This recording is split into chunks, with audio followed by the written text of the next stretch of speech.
சரி நம்ம புருஷனை எப்படியா காப்பாற்றணும் அப்படின்னுக்கிட்டு கோயம்புத்தூருக்கு அனுப்பிச்சி விட்டேன் ஹோட்டலுக்கு. சரி, அங்கே போய் நீ சம்பளம் கூட கொடுக்க வேணாம், என் புருஷனை மட்டும் வேலைக்கு மட்டும் வச்சுக்க. நல்ல இட்லிலேருந்து தோசையிலேருந்து புரோட்டாலேருந்து எல்லாமே செய்வார். சாம்பார்லாம் பயங்கரமாக வைப்பார், யாரும் வாயில் வைக்க முடியாது. அந்த அளவுக்கு சாம்பார் நல்லா வைப்பாரு. இல்லைங்க, அப்புறம் சாம்பார் என்ன காது வழியவா சாப்பிட முடியும்? அந்த அளவுக்கு நல்லா சாம்பார் அப்படின்னு சொல்லி அனுப்பிச்சி விட்டேன். முதல் நாள் தான் கோயம்புத்தூர் போனாப்புல, மறுநாள் ஆள் வீட்டுக்கு வந்துட்டாப்புல. என்னாச்சு? அந்த கடையவே இட்லி சட்டியெல்லாம் கொண்டுக்கிட்டு வந்துட்டாப்புல வீட்டுக்கு, நம்ம வீட்டுக்கு. கடை காலியாக தான் கிடக்குது. ஓனர் தேடிக்கிட்டு இருக்காப்புல என் புருஷனை. கடை வச்சு கொடுக்கவா? கடை வச்சு கொடுக்கல, இருந்த சாம்பார் போனவன் சிலிண்டரையும் தூக்கிட்டு வந்துட்டானா. கடையை மட்டும் காலி பண்ணிட்டோம்ல, சிலிண்டரையும் கையோட தூக்கிட்டு வந்திருக்காப்புல. அந்த மாதிரிலாம் பெரிய பிரச்சனை இல்லை. என் புருஷனை நம்பி பக்கத்து வீட்டில் கூட குழம்பு வாங்க முடியாது.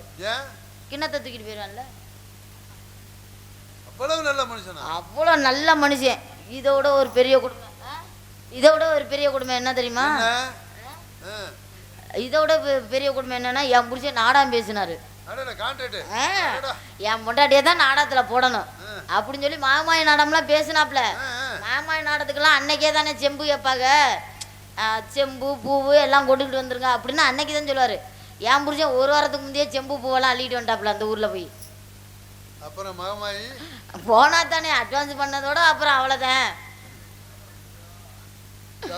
பார்ட்டி எல்லாம் போட்டு நோட்டீஸ் எல்லாம் அடிச்சு போயிருச்சு. பார்ட்டி கூட்டிட்டு போகல. எப்படி போவாங்க? இருந்தா தானே போக. பார்ட்டிக்கு சொன்னா தானே. பார்ட்டிக்கு பேர்லாம் சொல்லி நோட்டீஸ் எல்லாம் அடிச்சு போய் அட்வான்ஸ் எல்லாம் 10,000 வாங்கிட்டாப்ல. செம்பு பூவும் கோழி கொண்டு ஒரு வாரத்துக்கு முந்தி கொண்டு வந்துட்டாப்ல.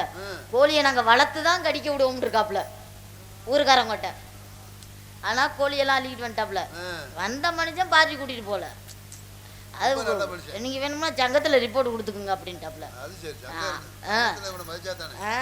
சங்கத்துக்கு இவருக்கும் சம்பந்தம் இருந்தா தானே. அந்த மாதிரி தான் இந்த மாதிரிலாம் பெரிய பிரச்சனையெல்லாம் உண்டாகிடும். இதை விட ஒரு கொடுமை. ஆமா, இதை விட நான் இவருக்கு எப்படியாவது எதையாவது ஒன்று கற்றுக் கொடுக்கணும் அப்படின்னு சொல்லி ஒரு மிருதங்கார்கிட்ட கொண்டு போய் விட்டேன். எப்படியா நீங்க மிருதங்க கற்றுக்கிட்டாது இவர் மிருதங்க வாசிக்க நம்ம அப்படியா ஆட தில்லானா மாதிரி அப்படின்னு நினைச்சு பிளான் பண்ணி தான் விட்டேன். 2 நாள் ரிஹர்சல் பண்ணாப்புல, 3ஆம் நாள் கட்டையை காணாமனா முத்துராஜன் என்னையே தேடிக்கிட்டு தெரியுது. பழக வந்த கட்டையவே வித்துட்டாப்புல. அவன் ஜோத்துக்கு அவரு என்னை கண்டுபிடிச்சில்ல, இனிமே அவரு காசு வாங்க. அந்த மாதிரி தான் பெரிய பிரச்சனையில இருக்கேன். இதுல ஒரு கொடுமை, என் கூட நாடகத்துக்கு வரேன்னு ஒத்த கால நிக்கிறாப்புல. நல்ல விஷயம் தானே. சரி, கூட வந்தா வந்துட்டு போங்க. அவர் வர்ற அன்னைக்கு என்கிட்ட சொல்லிரு. ஏங்கப்பா, நான் ஆர்டர் இதை விட்டு இறங்க மாட்டேன்ல. நீங்க எதுக்கு ஆல்ரவுண்ட வீட்லயே வச்சுட்டு வந்துருங்க. அதான் செய்யணும். அப்ப இங்க வந்து எதை வச்சு வாசிப்பீங்க? கையில தட்டி பஜனை மாதிரி. அதோட என் கூட நாடத்துக்கு வரணும்னு ரொம்ப ஆசைப்பட்டாப்ல. சரி வாங்க, என்ன நீங்க வந்து என் பக்கத்துல உட்காந்துருக்க போறீங்க, நீங்க வாங்க, ஒன்றும் பிரச்சனை அப்படின்னு சொல்லி கூட்டிகிட்டு வந்துட்டேன். கூட்டிகிட்டு வந்தோன்னே பாதியோட நாடகம் நின்று போச்சு.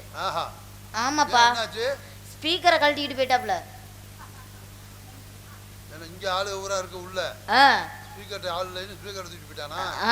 பின்னாடி கட்டி வச்சிருந்தாப்ல அவரு ஸ்பீக்கர். முன்னாடி 4 ஸ்பீக்கர் வச்சுட்டு பின்னாடி அந்த பக்கம் கேட்கணும்னா அவரு ஒரு ஸ்பீக்கர் வச்சிருந்திருப்பார் போல. விடியறவக்குள்ள நகர்த்தி கொண்டுகிட்டு போயிட்டேன் வீட்டு பக்கத்து. கட்டி வைக்கலையா? நான் சொல்லிட்டேன், எனக்கும் இதுக்கும் எந்த சம்மந்தமும் இல்ல.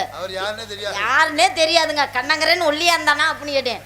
ஆமா அப்படிதான் இருந்தாப்புல. அவனை பிடிச்சி 4 பேரு விழுங்க, யானே தெரியல, நம்ம கூட நாடகார ஆள் மாதிரியே வண்டியில வர்றது அப்படின்னு சொல்லி தப்பிச்சு வந்துட்டேன். ஆமா, இப்ப எல்லா ஜாமானும் என் வீட்டுல தான் கிடக்குது. ஸ்பீக்கர்ல இருந்து மிருதங்கட்டையில இருந்து. பெரிய முதலாளி, மைக் செட் வச்சிருக்கா, டீ கடை ஹோட்டல் வச்சிருக்கா, எல்லாம் வச்சிருக்கேன். எல்லாம் வச்சிருந்து என்ன பண்ண? அடையாங்கப்பா நீங்க வேற. அவரை வர சொல்லணுமா? யார? சீனிவாசை தானே? இல்ல, உள்ளூர் தான். பரவாயில்ல, டவுசரோட வரட்டுமா?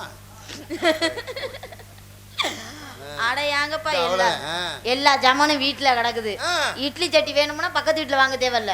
ஹோட்டலுக்குள்ள இட்லி 12 இட்லி வைக்கிறத ஊத்தி நம்ம ஆட்ல அடிச்சு சாப்பிட்டுட்டு இருக்கலாம். ஆமா, என்ன ஒரு குறை. நான் அதையும் அவர்கிட்ட சொன்னேன். 5 வருஷம் ஆச்சு கல்யாணம் ஆகி, ஒரு குழந்தை இல்லையே அப்படின்னு. இப்ப உண்மைதாமா பாக்குறவங்க கல்யாணம் ஆகி 5 வருஷம் ஆச்சு, எவ்வளவு நகை வச்சிருக்க, எவ்வளவு பணம் வச்சிருக்க, எவ்வளவு நிலம் வச்சிருக்காங்க கேக்குறாங்க. அப்படியா கேக்குறாங்க? குழந்தை இருக்கா? குழந்தை இருக்கா? ஆம்பளை பிள்ளை பொம்பளை பிள்ளை? பொம்பளை பிள்ளையா? என்ன படிக்கிறாங்க? அதத்தான் கேட்பாங்க. அப்படிதான் கேட்பாங்க. அப்படின்னா ஒரு வாரத்துக்கு முந்தி நான் அவர்கிட்ட சொன்னேன் பஞ்சாயத்து.